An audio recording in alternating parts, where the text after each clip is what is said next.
Hola, les habla el abogado Carlos Monroy. Para mí es un gusto poder estar nuevamente con ustedes y poder desarrollar los estudios bíblicos que estamos viendo a través de este canal YouTube Abogado Carlos Monroy.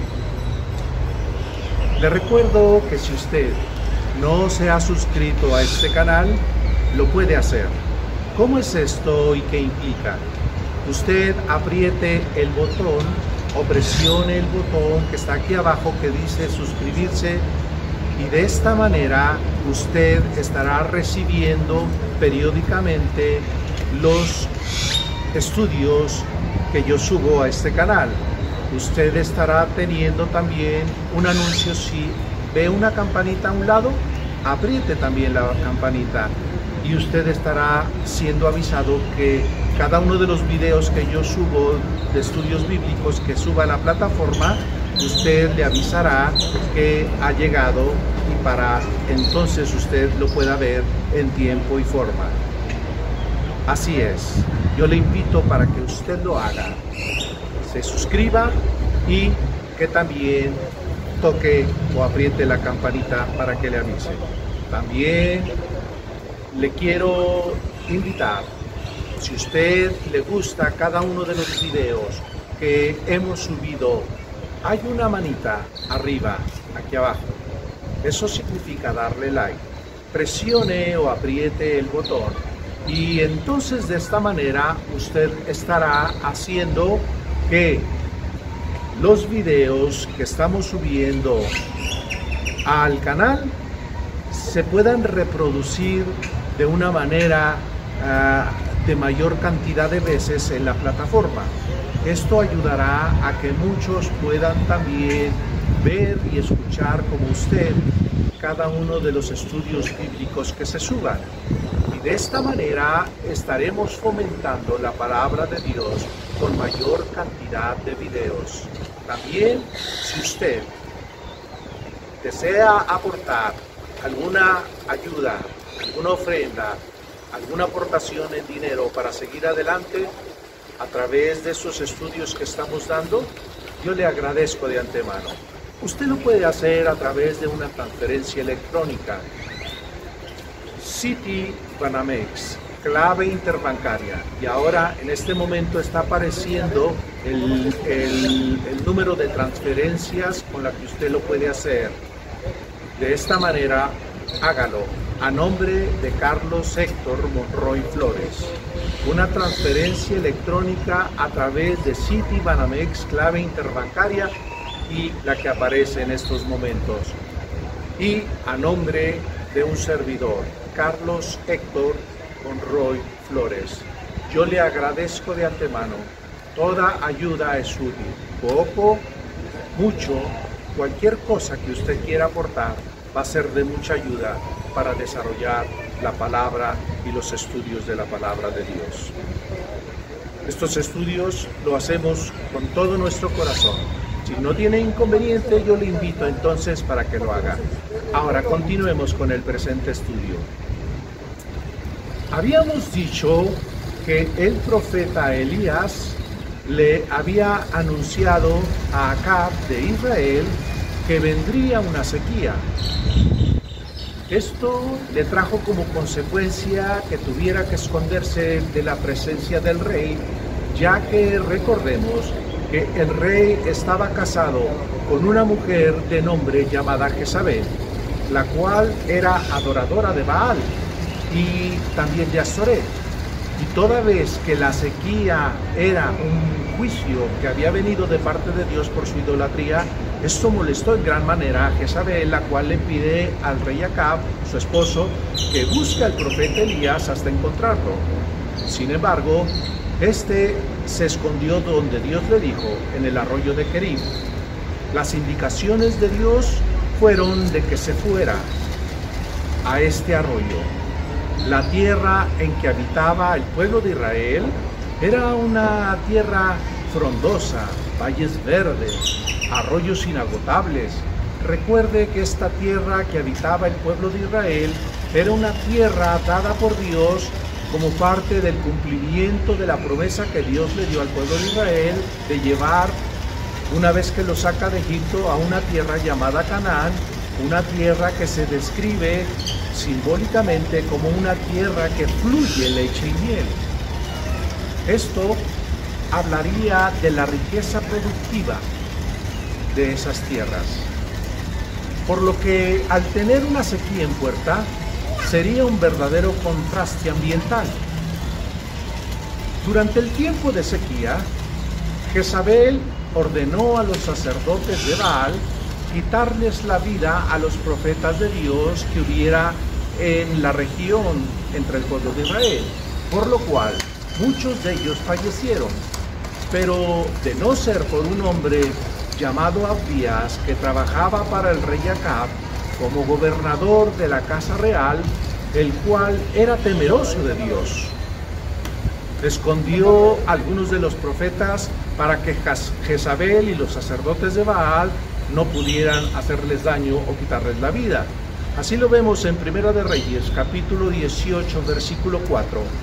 Porque cuando Jezabel destruía a los profetas de Jehová, Abdías tomó a 100 profetas y los escondió de 50 en 50 en cuevas, y los sustentó con pan y agua.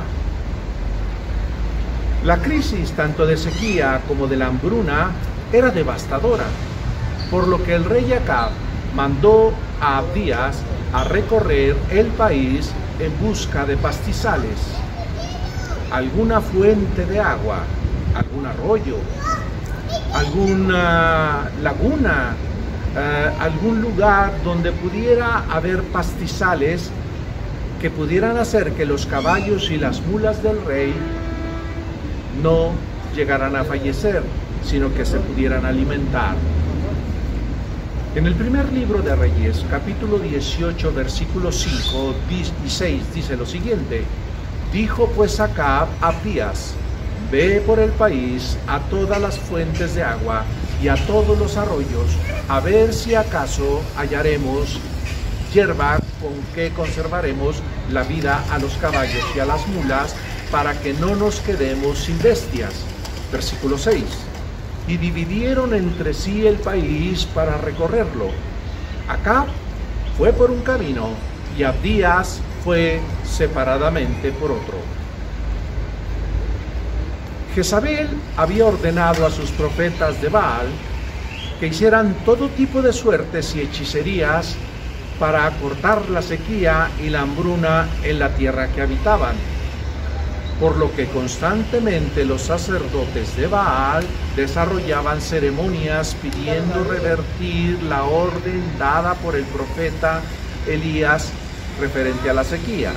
Era también común que para agradar al rey Baal se sacrificaran a niños, niñas recién nacidos, pero nada de eso le resultó, ya que la orden dada por el profeta Elías en cuanto a la sequía venía de parte de Dios mismo.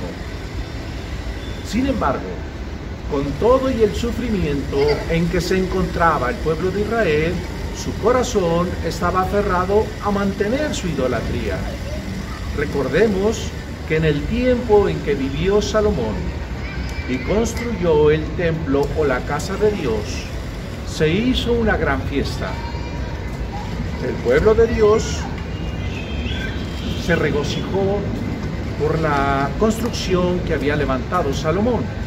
Una vez pasada la fiesta, Dios se presenta con Salomón de noche y le dice unas palabras que tomaría mucha significación ante la sequía que estaban viviendo en el presente, ya que le declaró Dios a Salomón que si el pueblo en alguna ocasión llegase a caer en pecado, pero si el pueblo pecaba, pero se arrepiente o se arrepentiría de su pecado, lo perdonaría. Recordemos que cómo se lo dijo, segundo de Crónicas 7, 12 al 14. Y apareció Jehová a Salomón de noche y le dijo: yo he oído tu oración y he elegido para mí este lugar por casa de sacrificio. Versículo 13. Si yo cerrare los cielos para que no haya lluvia, Y si mandare a la langosta que consuma la tierra, o si se enviare pestilencia a mi pueblo. Versículo 14. Si se humillare mi pueblo, sobre el cual mi nombre es invocado, y oraren y buscaren mi rostro y se convirtieren de sus malos caminos, entonces yo iré desde los cielos, perdonaré sus pecados y sanaré su tierra. Sin embargo, ahora que estaban viviendo la hambruna y la sequía, el pueblo de Dios, el pueblo de Israel, no se le veía la más mínima intención de volverse al camino de Dios, y menos teniendo a Jezabel alentando el que se mantuvieran adorando a Baal y a Astoret, o como en otras palabras dice la Biblia, Astarot. Como había mencionado anteriormente, el rey Acab y Abdías se dividieron el país para buscar pastizales para los caballos y los burros del rey. Y yendo Abdías por la parte del país que le tocó, se encontró nada menos que con el profeta Elías. En el primer libro de Reyes, capítulo 18, versículo del 7 al 9, dice: Y yendo Abdías por el camino, se encontró con Elías. Y cuando lo reconoció, se postró sobre su rostro y dijo: ¿No eres tú mi señor Elías? Versículo 8. Y él respondió: Yo soy. Ve, dile a tu amo, aquí está Elías. Versículo 9. Pero él dijo: ¿En qué he pecado para que entregues a tu siervo en manos de Acab y me quite la vida? Abdías entra en plática con Elías y le cuenta cómo el rey Acab había ordenado que lo buscaran hasta encontrarlo, y que aún preguntó en otras naciones y reinos si lo habían visto por esos lugares. Y de todos los gobernantes a los que preguntó, nadie pudo darle razón del paradero de Elías, haciéndolos jurar el rey Acab, si decían verdad, de no haber visto al profeta. En el primer libro de Reyes, capítulo 18, versículo 10 al 12, 15 y 16 dice: Vive Jehová tu Dios, que no ha habido nación ni reino a donde mi Señor no haya enviado a buscarte. Y todos han respondido: no está aquí. Y a reinos y naciones él ha hecho jurar que no te han hallado. Versículo 11. Y ahora tú dices: ve, di a tu amo, he aquí está Elías. Versículo 12. Acontecerá que luego que yo me haya ido, el Espíritu de Jehová te llevará a donde yo no sepa, y al venir yo y dar las buenas nuevas acá, al no hallarte, él me quitará la vida. Y tu siervo teme a Jehová desde su juventud. Versículo 15. Y le dijo Elías: vive Jehová de los ejércitos, en cuya presencia estoy, que hoy me mostraré a él. Versículo 16. Entonces Abdías fue a encontrarse con Acab y le dio el aviso, y Acab vino a encontrarse con Elías. Es importante considerar que para el tiempo en que Abdías encontró a Elías, ya habían transcurrido los 3 años que duraría la sequía, por lo que no solo cumpliría Elías el verse con el rey Acab, como se lo prometió a Abdías, sino que Dios mismo ya le había dado órdenes al profeta de que tuviera un encuentro con el rey Acab. Veamos cómo se lo dijo en el primer libro de Reyes, capítulo 18, versículo 1. Pasados muchos días, vino palabra de Jehová a Elías en el 3er año, diciendo: ve, muéstrate a Acab, y yo haré llover sobre la faz de la tierra. Versículo 2. Fue pues Elías a mostrarse a Acab, y el hambre era grave en Samaria. Cuando el rey Acab y Elías tienen el encuentro, el rey le expresa una palabra muy significativa que mostraba cómo su inconsciencia denotaba el no darse cuenta o no quererse dar cuenta de que la sequía había venido por la idolatría de él, de Jezabel su esposa y del pueblo de Israel por su idolatría constante a Baal. El primer libro de Reyes 18:17 dice: cuando Acab vino Elías, dijo: ¿eres tú el que perturba a Israel?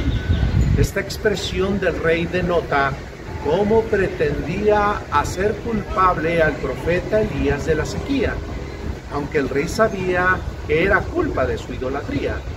Lo estaba negando, y aún más estaba echando la culpa al profeta Elías de la sequía que estaban viviendo.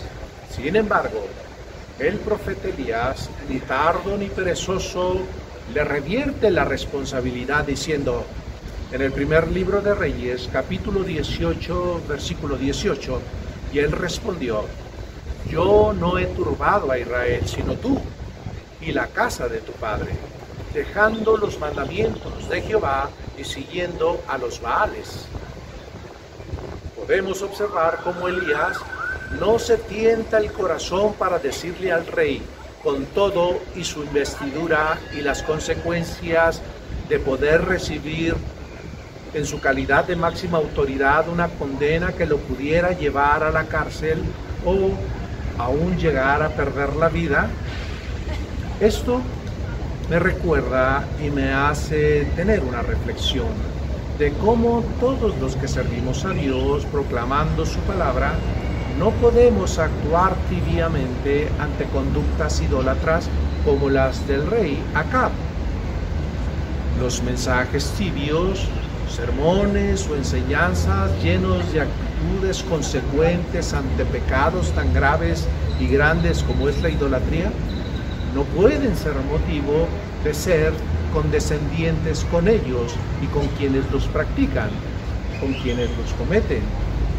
Entender que la mayoría de los mensajes o enseñanzas, como es sabido, deben de llevar siempre una carga llevada a la gente con una gran dosis de amor y de misericordia, recordando que Dios ama al pecador, pero aborrece el pecado. Pero debo decir que hay otro tipo de personas que nunca han escuchado, no saben del plan de salvación, por lo tanto no se les puede atribuir absoluta responsabilidad porque viven sin Dios. Hacen lo que ellos creen que deben hacer en la vida. Se conducen como ellos piensan. No tienen a Dios, por lo tanto no tienen una dirección espiritual. Cuando se les habla la palabra de Dios, se les tiene que hablar con amor, con misericordia, con sentimiento. Pero cuando estamos frente a personas que ya conocen el camino de salvación a través de Jesucristo y ellos deciden no seguir el camino de Dios, o anduvieron y después se separan andando en caminos opuestos a la verdad de Dios. Este era el caso del rey Acab, viviendo en la idolatría después de haber conocido el poder y la grandeza de Dios, ese Dios que a sus generaciones pasadas había sacado de la esclavitud, los había sacado de Egipto y los llevó con triunfo en triunfo, dándoles una tierra donde vivir. Por otro lado, como podemos ver, el encuentro era personal entre el rey Acab y el profeta Elías, por lo que el momento se prestaba para ser claro y preciso de poder decirle las cosas al rey Acab. Notemos cómo el profeta Elías visualizó que el problema de idolatría no solo tenía que ver con el rey. El profeta, no tan solamente con expresarle su responsabilidad, llevaría a una solución, ya que el problema era de dimensiones sociales. Abarcaba a todo el pueblo de Israel, quienes también habían caído en idolatría. El rey Acab, abriendo las puertas a la idolatría y teniendo una esposa como Jezabel que adoraba a Baal y Astoret, era fácil entonces que todo el pueblo de Israel continuara viviendo con las prácticas enseñadas por el rey. Era, por otro lado, un problema de pareja matrimonial. este problema de idolatría era un problema matrimonial, ya que mientras el rey estuviera casado con Jezabel, adoradora de Baal y Astoret, el pecado no pararía. Y todavía había un problema mayor: la existencia de más de 450 sacerdotes de Baal que influenciaban directamente a la nación. Y en una actitud valiente, el profeta Elías lanza una propuesta, por no decir una orden al rey. Le dice al rey Acab que reuniera en el monte Carmelo a todos los profetas idólatras, como también que estuviera presente el pueblo de Israel para llevar a cabo una acción y no solamente palabras, y de esta manera poder con hechos demostrarle al pueblo de Israel, a todas las naciones y a todo el que viera lo que iba a ocurrir, quién era el verdadero Dios. En el primer libro de Reyes, capítulo 18, versículo 19 en adelante, dice: envía pues ahora y congrégame a todo Israel en el monte Carmelo, y los 450 profetas de Baal y los 400 profetas de Acera que comen en la mesa de Jezabel. Recordemos que cada una de las imágenes idólatras en las que Israel había caído en idolatría eran las siguientes. Primero, Baal. Era una diosa de la fertilidad de los cananeos y que Jezabel introdujo entre el pueblo de Israel. Los templos y altares a Baal se construían regularmente en lugares altos. En Jeremías 19:5, primer párrafo, nos habla: y edificaron lugares altos a Baal, para quemar con fuego a sus hijos en holocausto al mismo Baal. Aquí observamos cómo los actos de adoración a Baal implicaban sacrificios a menores, también implicaban la fornicación, y por otro lado también implicaba el desarrollo de actividades, actos lascivos. En el primer libro de Reyes, capítulo 14, versículo 24, hubo también sodomitas en la tierra que hicieron conforme a todas las abominaciones de las naciones que Jehová había echado delante de los hijos de Israel. Era común besar la imagen de Baal. Así lo vemos en el primer libro de Reyes, capítulo 19, versículo 18. Y yo haré que en Israel queden 7,000 cuyas rodillas no se doblaron ante Baal y cuyas bocas no lo besaron. Otra imagen de adoración era, número 2, Astoret. Cuando se decía en plural, se decía Astarot. Era diosa de la fertilidad y del amor sexual. Se habla que entre Astoret o Astarot, que era una imagen representativa femenina, venía a ser la pareja de la idólatra o del idólatra Baal. Entonces, siempre se desarrollaban estas dos imágenes de manera conjunta. Era el complemento, pues, femenino de Dios Baal. En el libro de Jueces 2:13 dice: y dejaron a Jehová y adoraron a Baal y a Astarot. La actividad principal del culto era la prostitución. En el primer libro de Reyes, capítulo 11, versículo 5, porque Salomón siguió a Astoret, diosa de los sidonios, y a Milok, ídolo abominable de los amonitas. Una tercera imagen que podemos ver que adoraba el pueblo de Israel era Acera. Era una imagen cananea, diosa de la fertilidad entre los fenicios y cananeos. La figurilla de Acera regularmente o siempre la hacían de troncos, palos o varas. Los israelitas habían llevado esta imagen idólatra hasta adentro del mismo templo de Dios, Así lo vemos en el segundo libro de Reyes, capítulo 23 y versículo 4. Entonces mandó el rey al sumo sacerdote Hilcías, a los sacerdotes de segundo orden y a los guardianes de la puerta que sacasen del templo de Jehová todos los utensilios que habían sido hechos para Baal, para Asera y para todo el ejército de los cielos, y los quemó fuera de Jerusalén, en el campo del Cedrón, e hizo llevar las cenizas de ellos a Betel. El hecho de haber pedido al rey Acab que juntase al pueblo y a todos los sacerdotes idólatras en el monte Carmelo tenía un verdadero significado, y este era de gran valor, ya que era una parte alta donde regularmente se encontraban las imágenes de estos dioses idólatras. En el primer libro de Reyes, capítulo 18, versículo 20, en adelante, entonces Acab convocó a todos los hijos de Israel y reunió a los profetas en el monte Carmelo, versículo 21. Y acercándose Elías a todo el pueblo dijo: ¿hasta cuándo claudicaréis vosotros entre dos pensamientos? Si Jehová es Dios, seguidle, y si Baal, id en pos de él. Y el pueblo no respondió palabra. Hagamos un alto aquí.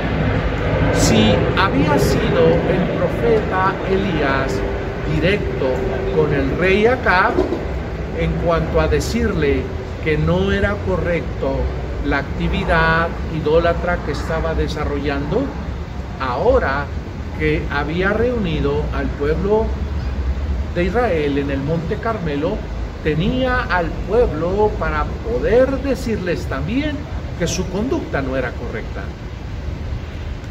Bien, notemos cómo audazmente el profeta Elías le dice al pueblo: ¿hasta cuándo van a claudicar entre dos pensamientos?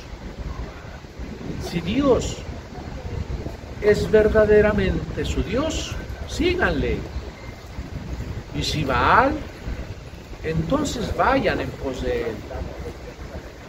Esta es una palabra audaz, nos está confrontando.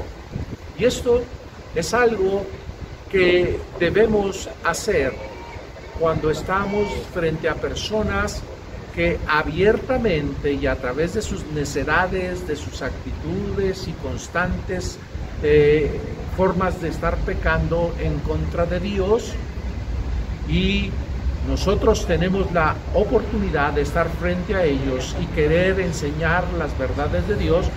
No podemos ser consecuentes con un pueblo que está camino contrario a las verdades de Dios. Por eso aprovecha el profeta de decirle al pueblo que tome una decisión. En el versículo 22, y Elías volvió a decir al pueblo: solo yo he quedado profeta de Jehová, mas de los profetas de Baal hay 450 hombres. Era totalmente desproporcionada. 450 sacerdotes de Baal y solamente un hombre que adoraba al verdadero Dios, y era el profeta Elías Tisbita. Sin embargo, téngalo por seguro que Elías Tisbita podía hablar con esa precisión, con esa autoridad y con esa valentía, porque Dios era con él. Y no importaba si hubiera habido más de 400 profetas, 500, 600, los que hubiera habido. Él entendía que la palabra que él estaba hablando en ese momento era una palabra de autoridad, era una palabra verdadera. Recordemos que la Biblia habla de que no es con espadas ni es con ejércitos, sino con el Espíritu de Dios, con el cual hablamos verdades, con el que hablamos y somos respaldados por la palabra que viene de Dios para que la podamos hablar. En el versículo 23, dénsenos pues 2 bueyes, y escojan ellos uno y córtenlo en pedazos y pónganlo sobre la leña, pero no pongan fuego debajo. y yo prepararé el otro buey y lo pondré sobre la leña, y ningún fuego pondré debajo. Versículo 24. Invocad luego vosotros el nombre de vuestros dioses, y yo invocaré el nombre de Jehová. Y el Dios que respondiere por medio de fuego, ese será Dios. Y todo el pueblo respondió diciendo, bien dicho. Aquí realmente no tan solamente está haciendo una actividad de hablar con el pueblo para que entienda, o sea, no nada más está hablando de que lo que están haciendo en cuanto a la idolatría no es correcto delante de Dios, sino que aquí había que demostrar con hechos a un pueblo que estaba en idolatría que el verdadero Dios que respondiera con fuego, a ese iban a adorar. Verdaderamente Elías está tomando una actitud valiente, una actitud firme. Para que esto pudiera ser verdad, Elías estaba esperando que Dios verdaderamente le respondiera. Imagínense que en un momento dado, proponiendo esta actividad de que el Dios que respondiera con fuego del cielo era el que iban a adorar, era obvio que los sacerdotes de Baal, al pedirle a su imagen, no iba a haber respuesta. ¿Y sabe por qué? Porque las imágenes son imágenes creadas, no existen, no le están pidiendo a nadie, no tienen vida las imágenes, son imágenes creadas por el hombre. Por eso no iba a haber respuesta. Sin embargo, Dios no es un personaje creado, Él es un personaje creador, Él es todo. Él hizo el cielo, Él hizo la tierra, a Él nadie lo creó. Él es un Dios eterno, el principio y el fin, el alfa y el omega. Por lo tanto, él sabía que, Elías sabía que al expresar que el Dios que respondería con fuego del cielo, a ese iban a servir. Y él lo hablaba con toda firmeza y seguridad de que Dios respaldaría sus palabras. Ahora esto no lo estaba haciendo el profeta Elías por su cuenta, estaba en comunicación con el Padre Eterno, lo estaba haciendo por indicaciones de Dios, ya que Dios le había dicho que dijera, que hablara, que manifestara esas cosas, y Dios lo iba a respaldar, no lo iba a dejar a mitad de camino. Entonces con esa confianza se soltó. Por eso en el versículo 24 dije, el Dios que respondiera con fuego, a ese adorarían. En el versículo 25, entonces Elías dijo a los profetas de Baal, escogeos un buey y preparadlo vosotros primero, pues que sois los más. Invocad el nombre de vuestros dioses, mas no pongáis fuego debajo. Versículo 26. Y ellos tomaron el buey que les fue dado y lo prepararon e invocaron el nombre de Baal desde la mañana hasta el mediodía, diciendo, Baal, respóndenos. Pero no había voz ni quien respondiese, entre tanto ellos andaban saltando cerca del altar que habían hecho. Y aconteció al mediodía que Elías se burlaba de ellos, diciendo, gritad en voz alta, porque Dios es. Quizá esté meditando, o tiene algún trabajo, o va de camino, tal vez duerme, y hay que despertarle. Y ellos clamaban a grandes voces y se sajaban con cuchillos y con lancetas conforme a las costumbres hasta chorrear la sangre sobre ellos. Por más sacrificios que estuvieran haciendo a Baal, era obvio que no iba a haber respuesta y no lo iba a permitir Dios. Recordemos que dije que era una imagen que no tenía vida, sino porque Dios estaba también ahí para demostrar que Él era el único Dios, para demostrar su grandeza, para demostrar que Elías y la palabra que Él hablara se cumpliera en su momento que el Dios que respondiera con fuego del cielo, a ese iban a seguir. ¿Cuánto necesitamos de ese tipo de hombres de Dios, líderes?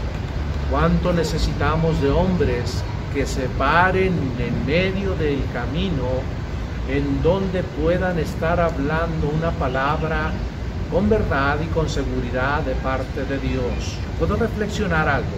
No es tan solamente pararse en medio del camino y decir, Dios es Dios.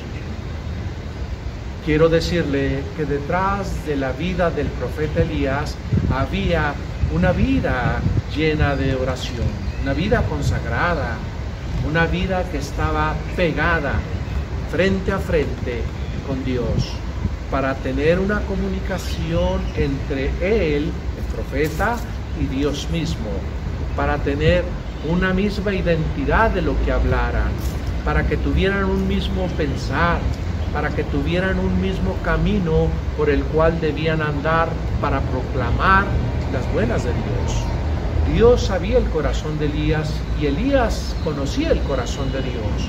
Esto también implicaba que esa consagración a Dios tenía realmente que mostrarse tarde o temprano frente a gente que necesita no nada más hablársele, sino demostrarle. La obra de Dios, para que tenga una verdadera eficacia y eficiencia, es necesario que nos paremos no tan solamente creyendo que Dios es el Dios verdadero, sino tener una comunión constante con Dios, tener tiempos de oración en donde podamos estar con Dios, adorándole, alabándole, buscando su rostro, pidiéndole que cuando estemos frente a personas difíciles a las que tengamos que hablarles, la respuesta de Dios pueda venir y pueda cubrir necesidades de aquellos que nos escuchan, y que pueda no tan solamente haber una palabra, sino una demostración que el Dios del cual les hablamos a las personas es un Dios verdadero, un Dios transformador, un Dios que cambia vidas, un Dios que perdona pecados, un Dios que ofrece salvación y vida eterna a través de su Hijo Jesucristo. Eso es lo que debemos hacer. Elías, en el tiempo antiguo, estaba hablando de un Dios verdadero, pero un Dios también que demostraría todo su poder y toda su grandeza.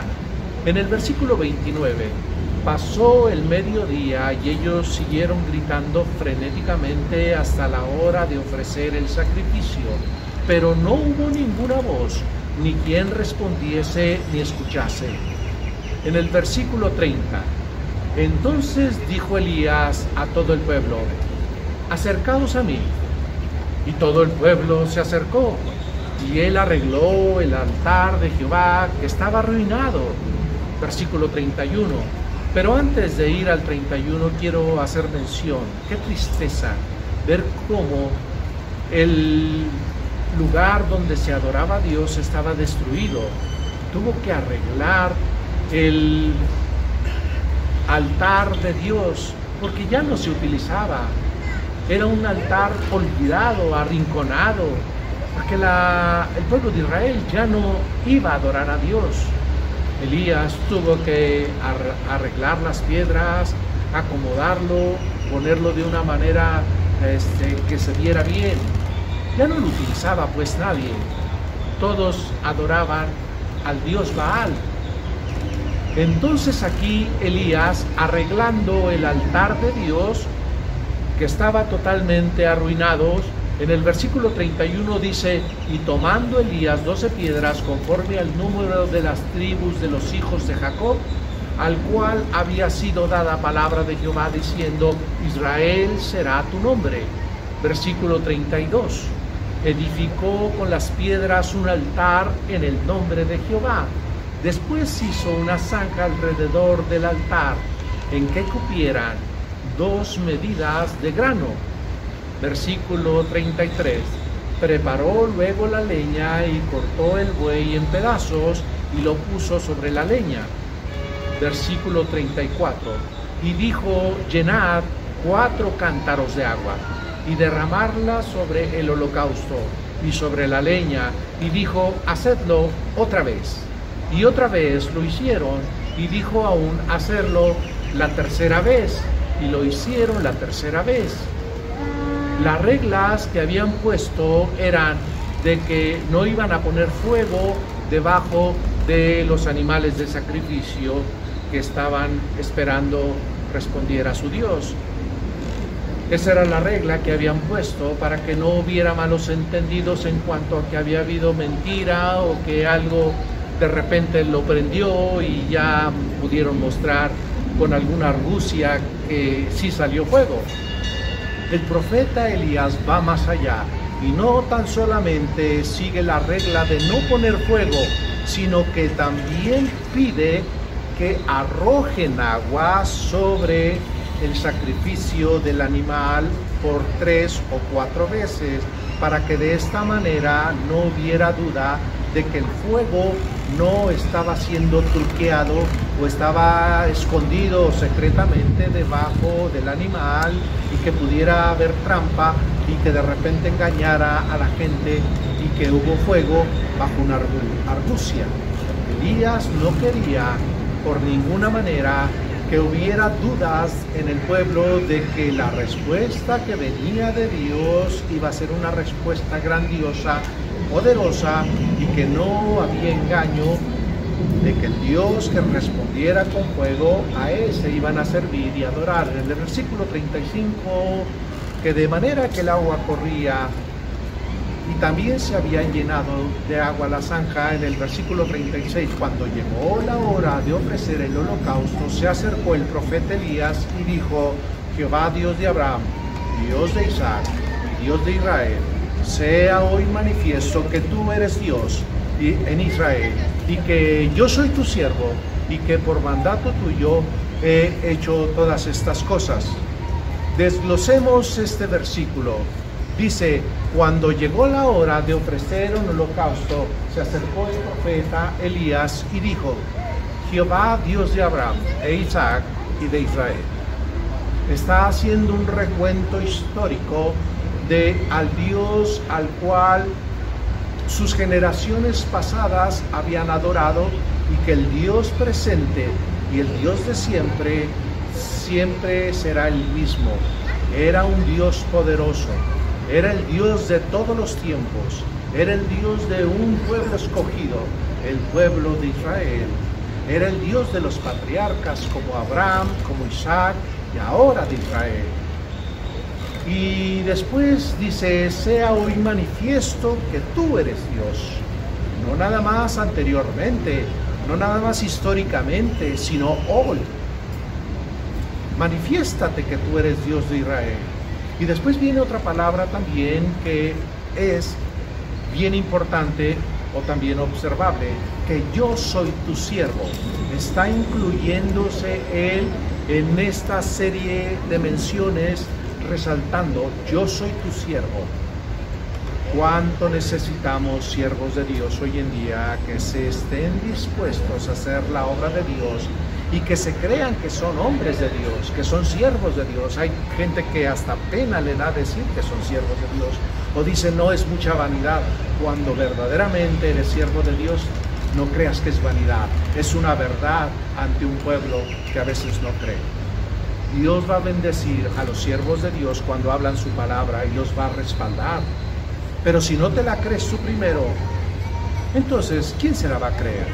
Esas palabras poderosas tienen que convertirse no nada más en palabras, que tú digas que eres un siervo de Dios. También como siervo de Dios tendrás que demostrar, o tendremos que demostrar, que no nada más nos paramos frente a gente para estar hablando y hablando y hablando y diciendo que Dios es real y que Dios hace y que Dios deshace. No, nada más nos identificamos, sino que tenemos que hablar una palabra. Por eso Él se dijo siervo de Dios. Y después que por mandato tuyo, dice después, he hecho todas estas cosas.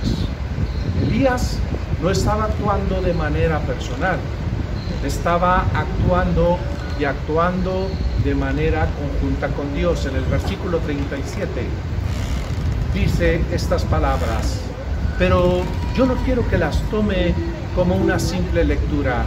Yo siento que en ese momento ya el profeta Elías estaba totalmente metido, envuelto en el ambiente de la consagración, del ambiente que estaba ocurriendo en ese momento. Fíjese, lo voy a decir en dos formas. Respóndeme, Jehová, respóndeme. No lo dijo, respóndeme, Jehová, respóndeme. No, él con voz en cuello estaba diciendo, respóndeme, Jehová, respóndeme. Él estaba envuelto en una actitud imperiosa de determinación, de que se iba a demostrar que ahí iba a ocurrir algo. Palabras llenas de agresividad, llenas del Espíritu de Dios, palabras con autoridad y con la unción del Espíritu de Dios, hablando por medio del siervo de Dios. No era, respóndeme Dios, oh, y ojalá tengas en bien responderme una palabra para que estos que están aquí enfrente de mí no me vayan a matar. No. Elías estaba hablando una palabra determinante y poderosa. Respóndeme, Jehová, para que conozca este pueblo que tú, oh Jehová, eres Dios, y que tú vuelves a ti el corazón de ellos. Ese es un punto clave. Está totalmente dirigiéndose a los corazones del pueblo de Israel. Si nosotros hablamos una palabra que viene de Dios y de bendición a la gente, no podemos estarles hablando palabras a un número de gentes, no podemos estarles viendo nada más a la cara. Tenemos que ver sus corazones y sus necesidades, tenemos que ver por qué están batallando en la vida, para que sus corazones puedan entender que no hay mejor camino que el camino de la salvación a través de Jesucristo. Si no se tocan los corazones, en vano estamos hablando. No habrá transformaciones en las vidas de las personas, pero si la palabra que tenemos que hablar va dirigida, poderosa y con la unción del Espíritu de Dios, que destruya toda fortaleza y destruya fortalezas que hay en los corazones de aquellos que no porque quieren, sino porque a veces han sido enseñados en cosas que no llevan a buscar verdaderamente a Dios. Todos esos altares que hay en sus corazones de idolatría, de odio, de rencores, de maldades, tocará sus corazones y eso será significativo. Dijo Elías, y que tú toques el corazón de ellos. Era lo que quería captar, era lo que quería atrapar el profeta Elías, el corazón de ellos. En el versículo 38 dice, entonces cayó fuego de Jehová y consumió el holocausto, la leña, las piedras y el polvo, y aún lamió el agua que estaba en la zanja. Versículo 39. Viéndolo todo el pueblo, se postraron y dijeron, Jehová es Dios, Jehová es Dios. Qué palabras tan maravillosas dichas por el pueblo, porque sus corazones fueron tocados. Elías entonces, reuniendo a todos los profetas de Baal, los tiene ahí enfrente de él, y todos los que oyen este video o lo están escuchando, podrían decir, ¿qué está haciendo Elías? Ya se volvió loco, ya fue más allá. Dios en medio de lo que está organizando, está diciendo. Algunos podrían pensar, no está actuando bíblicamente, no está hablando una palabra conforme a Dios. Eso ya es ir muy lejos, es una persona envalentonada que ya no va dirigido por Dios. No estaba actuando de esa manera Elías, de una forma fanfarrona o envalentonada, o como a veces la gente se suelta diciendo tontería y media. No, estaba hablando una palabra verdadera y llena de sabiduría y de unción de Dios. Estaba demostrándole al pueblo que esto que estaba haciendo era verdad y que el Dios que servía era un Dios verdadero. Ahora bien, entre las cosas que decide hacer el profeta Elías una vez que demuestra y que ha caído fuego del cielo, es tomar a todos los profetas de Baal y pedir que les cortaran la cabeza. Esto es una respuesta a todo aquel daño que había hecho a los profetas de Dios cuando él estuvo escondido en el arroyo, porque él sabía todo lo que estaba aconteciendo y que Jezabel había tomado a los profetas de Dios y les había quitado la vida. Y si no hubiera sido por Abdías, que los escondió en cuevas y les dio de comer a 100 profetas, 50 en una cueva y 50 en otra cueva, los profetas de Dios todos hubieran fallecido. Pero, sin embargo, ahora veía cómo la palabra de Dios cumplida, dicha por la boca del profeta Isaías, dijo: tomen a todos los profetas, todos los sacerdotes, de Baal, y quítenle la vida, corten cabezas. Esto podría ser algo que va más allá. Podría decir alguien: ¿para qué llegar a tanto? Era el celo de Dios. No estoy invitando a que se haga esto hoy en día, pero yo quiero decirle que a alguien sí podemos hacerle esto, es a Satanás. Satanás hace muchas cosas en contra de los hijos de Dios, aún a los que no son hijos y tienen este mundo de cabeza. Y cuando podamos enfrentarlo, hay que darle hasta por debajo de la lengua. Elías entendió eso y mandó que todos los sacerdotes de Baal tuvieran un mismo fin. Con esto estamos viendo cómo el profeta Elías tuvo que recurrir a que Dios mostrara de manera sobrenatural el poder y la grandeza del Dios al que servía. Tenemos que pasar de las palabras a las acciones reales. Y yo quiero en este momento decirle una cosa y abrirme hacia muchos de ustedes. Voy a ser criticado, pero yo creo en los milagros.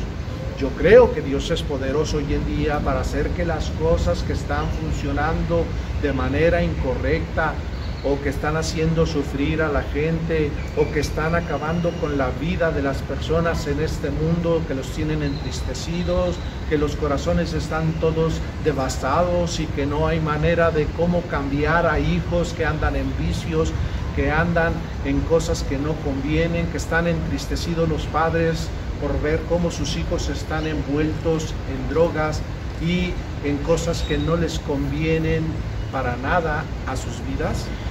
Hay un Dios, no tan solamente que podemos hablar, sino que también podemos ver de ese Dios, que Él con hechos puede hacer transformaciones milagrosas, con hijos rebeldes, con hijos que no entienden razones y que quieren vivir su vida loca conforme a como ellos la quieren vivir, una vida llena de tonterías y desenfrenos. Pero cuando vienen a Dios, o cuando nosotros los llevamos en oración, ellos allá donde andan en su locura van a sentir que alguien les está hablando, y ese es Dios. Yo creo en milagros, yo creo que Dios puede revertir las situaciones en donde hay una familia que está siendo atacada por enfermedades, por cáncer, por ceguera, por sordera, parálisis, cualquier tipo de enfermedad, aún la enfermedad terminal,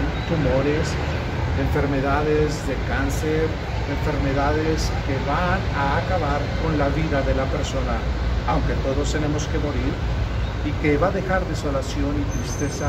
Yo creo que Dios tiene la oportunidad, cuando se la damos, de que Él pueda hacer grandes cosas. He visto los ciegos ver, he visto los paralíticos andar, he visto los sordos oír. Y alguien podrá decir: eso no puede ser verdad, esas son fábulas, yo no creo esas tonterías. Créalo, es posible, nada más créalo, no tiene que hacer otra cosa. Y eso es lo que tiene que hacer. Cuando se encuentren necesidades, en circunstancias contrarias, no se sienta perdido. Hay un Dios que lo ama y que quiere ayudarlo. La palabra de Dios es poderosa, es lo mejor que podemos tener, y esa palabra llega a un punto que no nada más tenemos que hablarla, sino tenemos que demostrarla. Imagínense que nada más Jesús hubiera dicho: yo los amo, yo los quiero, yo vengo del cielo y vengo a decirles que Dios allá en el cielo los ama. No, llegado Jesús tuvo que demostrar que verdaderamente amaba a la humanidad. Y Él fue a una cruz del Calvario, y allí en la cruz del Calvario no anduvo con palabras llenas de ñoñerías y llenas de tonterías. Fue con acciones a demostrar que verdaderamente hablaba a una humanidad que la amaba y que moría por ellos. Eso es lo que necesitamos hoy en día. No necesitamos clérigos, no necesitamos gente que se dice siervos de Dios y que no demuestran más que puras palabras. Se necesita demostrar que verdaderamente hay un Dios y que hay un siervo que sirve a Dios y que después de muchas palabras también hay demostraciones de que Dios existe. Por eso yo quiero invitarle a usted que considere a Dios. No hay cosa difícil en la cual Dios no tenga una respuesta para sus necesidades. Dios tiene la última palabra en todo momento, en todo lugar y en toda ocasión. Jesús lo demostró. Lo demostró en la cruz. Una necesidad en medio de la humanidad fue solventada por un Jesús que murió por ellos. Yo le invito para que usted pueda comprender, si usted quiere recibir a Jesús en su corazón y no nada más que sepa que hay un Dios, que diga, ¿dónde está? Que no lo veo. Yo estoy pasando por problemas. Lo primero que tiene que hacer antes de esperar cosas materiales de Dios, ábrale su corazón a Dios, pídale perdón de sus pecados, deje que Él transforme su corazón y créame, una vez que se convierte en un hijo de Dios, muchas bendiciones fluirán sobre su vida. Repita conmigo esta oración si quiere aceptar a Jesús en su corazón. Padre, te doy gracias porque he escuchado que tú eres un Dios verdadero. Yo te pido que vengas a mi vida, que vengas a mi corazón, que perdones mis pecados y transformes mi vida. Estoy cansado de vivir como estoy viviendo. Estoy cansado de las cosas que me llevan a mentir, a robar, a engañar, a hacer cosas que ahora entiendo que no te agradan. Ayúdame, ayúdame, perdona mis pecados. Me dicen que te puedo recibir como Jesús, yo te recibo. Repita conmigo, yo te recibo, Jesús, en mi corazón. Límpiame de pecado, lávame con tu sangre preciosa y hazme un hijo tuyo. En el nombre de Jesús. Amén. Ahora, siendo hijo de Dios, usted también tiene, como hijo de Dios, derecho a recibir. Ya recibió lo principal, lo primero, que es recibir a Jesús en su corazón. Creed a Jehová vuestro Dios y estaréis seguros. Usted ha creído a Dios. Ahora, por consecuencia, usted tiene el derecho a acercarse con un Padre amoroso y pedirle, Dios mío, ayúdame en estas necesidades, ayúdame en estas situaciones que estoy viviendo difíciles, y Dios le va a bendecir. Recuerde que vendrá un tiempo en que estaré haciendo oración por enfermos, por necesitados y por situaciones difíciles por las que esté atravesando cada persona. Yo creo en milagros. Ay, pero dirá alguno, ¿y qué pasa si Dios no contesta? ¿Los vas a llevar a una contradicción? Claro que no. Claro que no. Dios siempre tiene respuestas. Oye, te estabas orando por una persona que tenía cáncer y se murió. Es que muchos creen que la muerte en un enfermo, aún pidiéndole a Dios, es el fin. Claro que no. Es un medio en donde Dios decide recoger a una persona y hay entonces una respuesta. Usted tiene que ver una respuesta de Dios. Qué mejor que ir delante de la presencia del Padre.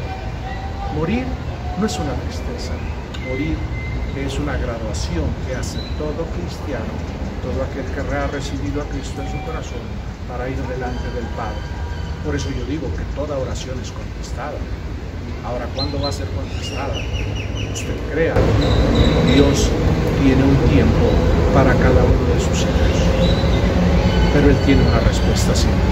Bendiciones.